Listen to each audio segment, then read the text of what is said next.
everyone, and welcome back to my YouTube channel. So I am filming this intro after finishing this entire vlog. So hi, hello, welcome back to my channel. So today I am bringing you the first in a series of vlogs. So a while ago, my friend Annie posted on her Instagram about the Succeeding at Reading Challenge, and I immediately told her that I was in, but unfortunately I was not able to post my vlogs for the first 2 months because I accidentally deleted pretty much most of my footage, which I'm honestly really upset about because specifically in the second vlog there was a lot of footage about the Song of Achilles that I was so excited for, and I'm just a total dumbass, so I'm sorry about that. But hey, you're getting the vlog now, and that is what counts. I did do a wrap-up post on my Instagram about the books that I read for the last 2 months. If you want to see it, I will have it linked down below. And I will also have Annie's channel and her video linked down below. She did a vlog for the first 2 months in one video, and she's also going to be doing a vlog for this month, which again is going to be linked below. Go check Annie out. She is seriously so incredible, such a sweetheart. One of my best friends. I truly don't know what I do without her, and she is seriously my favorite YouTuber. I adore her, so go check her out. And basically how these videos are going to work is there is a total of 36 prompts. I have my bullet journal spread right here as a reference. Each month we are going to be reading 3 prompts, and Annie has been doing a random number generator for these prompts, and just to make things easy, I've just been doing the same prompts that Annie does. And this month Annie chose prompts 19, which is to read a mirror book, so read a book that mirrors part of your identity. Prompt 25, which is to read a book set in a place that you love. And prompt 31, which is to read a book that you're excited to read. With that being said, that's all I have for you for this intro, so let's go ahead and roll the footage for Tuesday, March 2nd, when I started this vlog.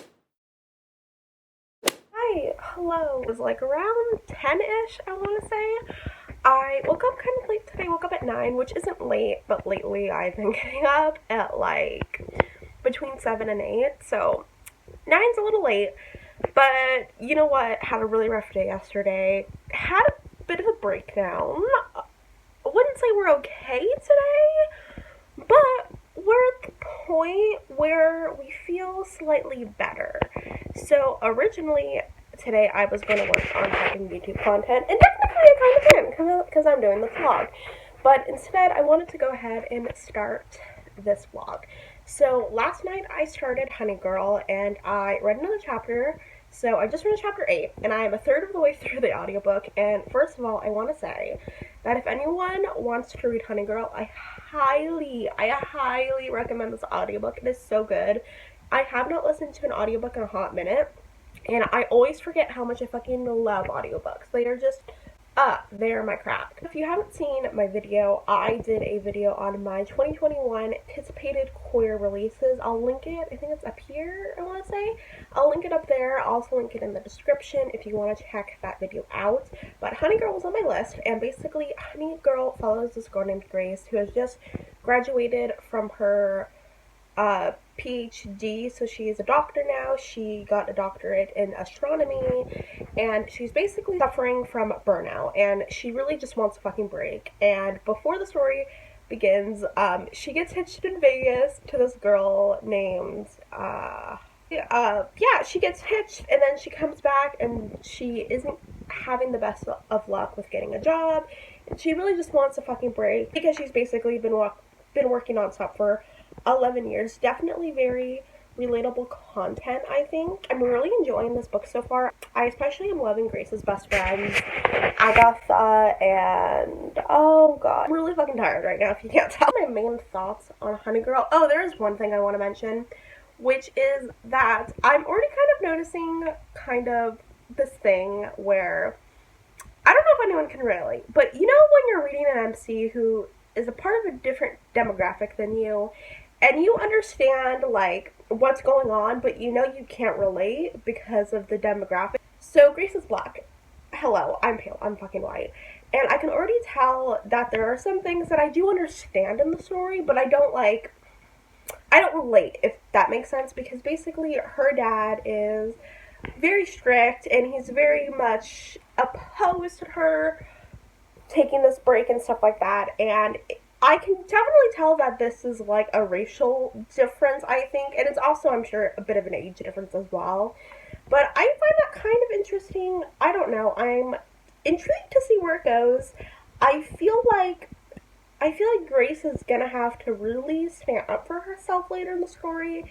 And it does almost feel like, because right now she's talking about going away to her mom's house and stuff, because her mom is in like Florida or something, and her dad, where she lives in like Portland. I don't know, I'm kind of excited to see where her dynamic with her dad goes. And I was recently watching Noelle's February wrap up. I'll link it below if you want to check it out. Noelle's one of my favorite booktubers. I love her. And she was talking about how in Honey Girl, like, there is a romance, but it's almost like a subplot, you know? It's not really the main thing.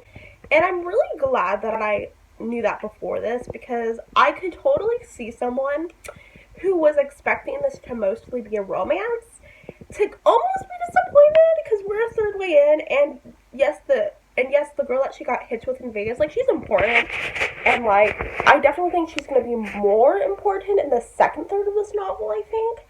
But I could see myself being very disappointed with almost the lack of romance in the first third. But I think because I knew about this kind of going into it, it's not an issue for me. So I just want to say that if you go into this book, just know that there is a romance, but it's probably not going to be the most prominent thing. It's a little hard to say, just being like a third way through, but that's kind of how I feel at the moment. And with that being said, I don't have much else to say for today. I was going to do a reading day on like Friday or Saturday, but I'm just not feeling it, so I'm just going to do that today. I'm going to get dressed. I'm going to do some organizing in the kitchen. I will update you when I am 2/3 of the way through. Okay, hi, hello. I am now 70% through the way of Honey Girl.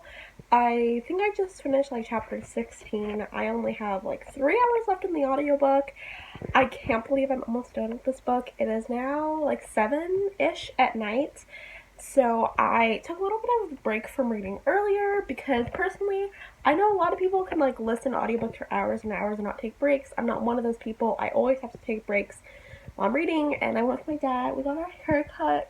Can't really tell much of a difference because I just get very small trims. But my hair is cut and my hair is just feeling really nice. I did a little hair face mask last night while I had an emotional breakdown, and that was fantastic. I also had another one of those today, but we're not going to talk about that. What we are going to talk about is Honey Girl. I literally don't know how to say the love interest name. Okay, so honestly, I don't have a ton of thoughts at this point in the story, but one big thing I want to talk about is basically, so there's the scene, and this is a bit of a spoiler, so if you don't want to hear it, you might want to mute this for a few minutes. But basically, Roger, who I don't think I explained him earlier, basically Roger is one of Grace's best friends. They are basically like brother and sister, super close, stuff like that. And he surprises her by coming to New York, and they basically go to a bar and they get drunk and they basically start arguing. And basically, Roger tells Grace that she has been running, that she's running from her problems and that she isn't like willing to face them, stuff like that. And I can understand where he's coming from, because I think if you look at it from an outsider's point of view, I think an outsider could basically be like, okay, so you graduated, had one hard job interview, and then you mysteriously go to New York. Sounds like running. But I think when you put it in context, especially from Grace's point of view, you see no, she was not really running. At least I don't think she was. I think that she was overwhelmed with everything. She really did need a break. And I truly do think that her break kind of helped. I do genuinely think it helped a lot. Especially because she decides, instead of going to her mom's, she ends up going to see the girl that she married, whose name I cannot remember how to pronounce. I'm so sorry. And I don't think that she was running, to be honest, and I think that if she was running, it was a little bit more of a subconscious thing. Like, I don't think that she perceives it as running, which I think is why, as the reader, it's hard for me to see it as running, because obviously we're reading this from Grace's point of view. So that's a big thing, and I think it really kind of depends on your perspective. So I think one of the reasons I don't consider what Grace did as running, because I have experienced burnout too, and burnout is like, it is the worst, and I cannot imagine like 11 years straight of hard work and being burnout. Like, I worked worked like my ass off for like a year, and then I had burnout for months. Like it was whack. My freshman year of high school, we don't talk about that. And it's just, it's a lot, you know, like it's a lot. And I really relate to Grace's struggles with burnout. And like, again, I did that for a year. Cannot imagine over a decade. Honestly, I am really enjoying this audiobook. I think Honey Girl is one of those very interesting books where I wouldn't classify it as something that's super lighthearted, no. But I also don't think it's not lighthearted. Like, I don't think it's very tragic or super depressing. I think that it's just this story that a lot of people can relate to about working super hard and feeling like you can't pay off, having to deal with the boundaries that Grace has of being black, of being a woman, of being a lesbian, and I can relate to so much of it. And so I think it's one of those stories where it makes me feel better, but not in the way a lighthearted book would. Like, I feel like when I think of a lighthearted book, I think of like a rom-com or something, you know, that's just gonna make you smile and laugh. And, you know, there might be a few down moments or sad moments, but like most of it is just lighthearted and fun. And I think Honey Girl has a lot of those moments, but it also has Grace's moments of burnout. And I think that because I'm connecting so much to Grace, it's really just making me kind of have the experience that I'd almost have reading like a lighthearted book, to the point where it's just, I don't know, it's just really helping me. And something I find interesting is I, in general, kind of struggle because I have a lot of friends and even just acquaintances I know that can just get so lost in books and they don't think of anything else. And I've never been able to do that, but there's something about Honey Girl in particular, and I do think a big part of this is because I'm listening to it as an audiobook, but honestly, one of the reasons I don't listen to a lot of audiobooks is because I struggle to pay attention, and I will have to like go back a few minutes, like a few hours sometimes, because I just literally was not paying attention because my mind just kind of wanders. But there's something about the Honey Girl audiobook that just kind of draws me in and that just makes me focus. And I truly think this is one of those books where the audiobook is such a special experience and it's just so unique, where I don't think I would be loving the story as much as I am if I didn't listen to the audiobook. So I am so happy that I am. And it's just really making this book something really special for me. So I think that's all I have to say. So I'm going to go ahead, I'm going to get back into reading, and I will let you know when I am done. You guys, it is like about to be 12 a.m. I just finished Honey Girl, and okay, here's my thing about Honey Girl. So the audiobook is literally 10 hours, but hold on, I wrote down the page count in my bullet journal. Let's look. So it's 241 pages. It's a really short book. And my issue with Honey Girl, I think it was way too short. Because basically, how I would summarize this book is the first third of the book is Grace realizing she's burnt out, kind of coming to terms with the Las Vegas thing and wanting to leave. Second third is about her and Yuki. The third part is Grace realizing her mistakes with her wife, kind of realizing that she has a lot of things to work through. And I just think the issue with this is first of all, I think that there should have been a bit more of a connection with her and the wife, because I feel like, yes, they had messages back and forth, and I think with the first two parts it was really strong, but I think the third part, it really fell off. And for a little while, like, you kind of forget that her wife is even like a character, I feel like. And that kind of made me not really invested in them getting back together, because like her character was just completely dropped off. And I don't know, wasn't a huge fan of that. And also, I think that this book, like, one of the things that annoys me so much is that we never on page get to see Grace telling her dad that she got hitched in Vegas with this girl. And that was one of the things I wanted to know throughout the entire book. Like, I was waiting for that. And we don't even get that on page. And, like, that doesn't sit well with me. And I don't know what it is. Like, the first 2/3 of this, I was just loving it. Like, it was going to be like a 5-star. And now I don't know. I'm going to put it into my call pile thing really quickly, and I'll let you know when I end up rating it.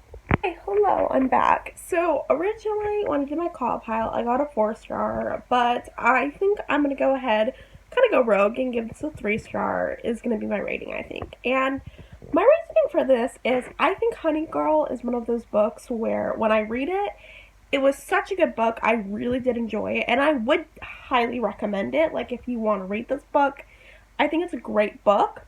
I just think that it's one of those things for me when I think back on it like more critically and when I think from a story standpoint, I just think it's weak in certain areas. I think the romance specifically, I feel like while it was cute, we didn't see, I feel like, a lot of the relationship building almost because she spends like an entire summer with Yuki, but yet we don't really see a ton of moments between them. So I feel like I wasn't really invested in their relationship as much as I would want to be in a romance. And also, the ending, I'm gonna be real here, it ended so abruptly. I really think there needed to be more at the ending. Like, I just read it and I felt very unsatisfied. I kind of felt like plot line of Grace and her burnout was resolved, you know? And I felt like while Grace and Yuki's relationship and their issues were technically resolved, we don't see like what the hell happens with Grace and her job. What happens with Grace telling her dad about Yuki? You know, what they decide to do, what Grace is going to do about, you know, living in New York while the rest of her friends and family live in Portland. We don't get to see the aftermath of her and Yuki's relationship. You know, there's just all of these things that I expected would be touched on at the end, and I just didn't get that. And I just think this book should have been a lot longer, to be completely honest with you. I do not think like 240 pages was enough time to really touch on everything this book wanted to touch on.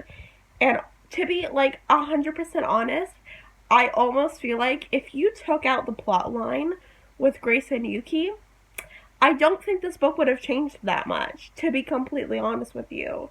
And I think that's another issue that I have is I feel like Grace's burnout in her career was so at the forefront of this novel that it almost takes away from the romance, and it almost just like, I don't even like the romance of the side plot. I feel like it was a side plot. You know what I mean? Like, it just really, I feel like it wasn't there at all. I probably feel, but I still did really enjoy reading it, and I do think it is a good book, and I understand why so many people love it. I do. There are just too many, like, writing things for me to give this a 5-star or even a 4-star. So I'm gonna give this 3 stars. I am a little disappointed, kind of sad about this, but it's okay. So that is all. Book 1 of this reading vlog is officially done. Hi, hello, welcome back to the vlog. Finished reading Laura Dean Keeps Breaking Up With Me a few minutes ago. I have pondered my thoughts, so I am going to be giving this book 3 stars. I'm very pleasantly surprised. I was just looking at Goodreads and I realized that this is the same author who wrote This One Summer, and I hated that book with a burning passion. If you want to see my rant, I believe I talked about it in my recent reads video. I'll link it up above if you haven't checked it out yet. But basically, I am actually really impressed. I really thought this book was going to be about a teenager just staying in a toxic relationship, and I really thought that the author was going to romanticize it, to be completely honest, but that was not the case. Basically, I don't think I ever really gave a premise for this book, but basically this is a graphic novel. Young adult, the characters are like 17, I think, and the main character, Freddie, has a girlfriend named Laura Dean who keeps on breaking up with her, hence the title, and it's basically about their toxic relationship and essentially working up the courage to really like finally break up with Laura. And basically she writes to this advice columnist and is like, hey, and like explains her situation, is like, what the fuck do I do? And I think that this is a really good story. I do have a few issues with it, one of which is that, to be completely honest, I think this would have worked a lot better as a new adult story. Like, I don't know what it is, but this is one of those books where it doesn't feel like a young adult story. It feels like something that I would expect in like a new adult setting. Not really YA. I don't know what it is about it. Freddie has this friend, I think is her name like Bobby or something? I don't know. I think the friend's name was Bobby. I was looking on Goodreads to see if anyone mentioned the friend's name, but they didn't, so whatever. Basically, Freddie has this friend, and they're really like mistreating their friend, and while I understand that in the context of this toxic and honestly, basically very emotionally abusive relationship, I understand why Freddie acts the way that she does with this friend, but also I struggled to really care about this friend being mistreated because honestly, they were kind of like a sucky friend. I just really didn't understand like why they were friends in the first place. Like I felt like there was no connection between them and stuff like that. And I think this is one of the reasons why I don't read a ton of graphic novels, because I think that I struggle to really like root for characters and friendships and stuff like that. I think it's partly because we don't see them becoming friends through this graphic novel. It's hard for me to be like, oh my god, I want them to work it out, and I want Freddie to realize that, you know, Laura is super toxic and they should break up and she should be treating her friend better. Instead, I'm like, why is this friend being so whiny? Why do we even care? What the fuck? And that's one of the reasons I'm giving this 3 stars, because while I think like the messages and I think the core themes of this could totally be a 5-star, and I do understand to a point why people love this book, it's just personally for me, I just like, there's some things that I'm just not a fan of in this book, but I will say it was 1,000 times better than this one, Summer. I still don't understand why so many people love that one, but this one was averagely good. So that's my little recap review thing. Said I'm gonna go ahead and just jump right into the princess saves herself on this one at some point with the next book, so I don't have anything to say, so I will see you in a minute. Hi, hello.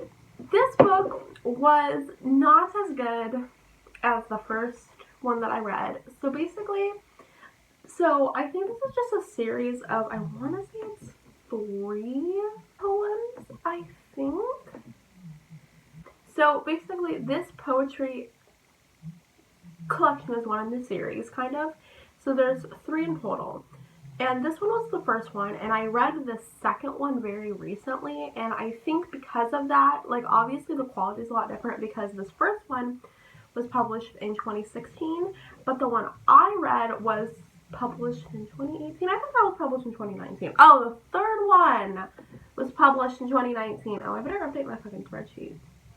Wait, oh, it says 2018. I thought it was 2019. Anyways, I'm a fucking mess. But so the quality was a lot different in this one, which unfortunately made me like it a lot less, and I think the big reason I didn't connect with this collection as much was honestly just because of the topics, because the topic of The Witch Doesn't Burn, this one, it's very feminist, whereas this one, I mean, it also talked about feminism quite a bit, but it also touched on stuff like rape, which I could relate to, so those poems and the ones about self-love were interesting to me. But there were a bunch of poems about grief, and personally, I haven't had to struggle with grief, so I just really struggled to relate to those. And usually with poetry, even if I can't personally relate, I can usually like still enjoy the poems.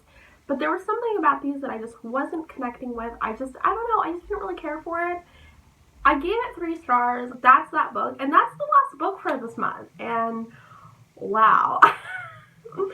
So overall, not the best. What was even the first book I read? Oh, Honey Girl, right. I gave Honey Girl 3 stars. We're not lowering her to 2. Like, I did really enjoy Honey Girl. So overall, not the best choices for books this month, I think. Hopefully next month I can pick out books that I'll actually enjoy. I'm really hoping to give a book 4 or 5 stars for my next vlog. But I guess we'll see. And if you enjoyed today's video, please give it a big thumbs up. Hit that big subscribe button. March is going to be a huge month for vlogs. I have a writing challenge vlog coming up with my friend Annie. I have hopefully 2 vlogs for 2 different readathons going up this month. I'm making no firm promises because, like, knowing me, I might not actually do them. But I really, really, really want to try doing them. So we'll see what happens, and make sure to check out Annie's video. I'll have her video for the first 2 months as well as this month linked down below. Go check them out. Annie is honestly such a sweetheart, so make sure that you're subscribed to her channel. And that's all that I have for you today, so I hope you enjoyed, and let me know in the comments down below if you've read any of the books that I read in this vlog, and if you did, let me know what you thought of them. And with that being said, that was all that I have for you today, so I hope you enjoyed, and I will see you in my next video. Bye!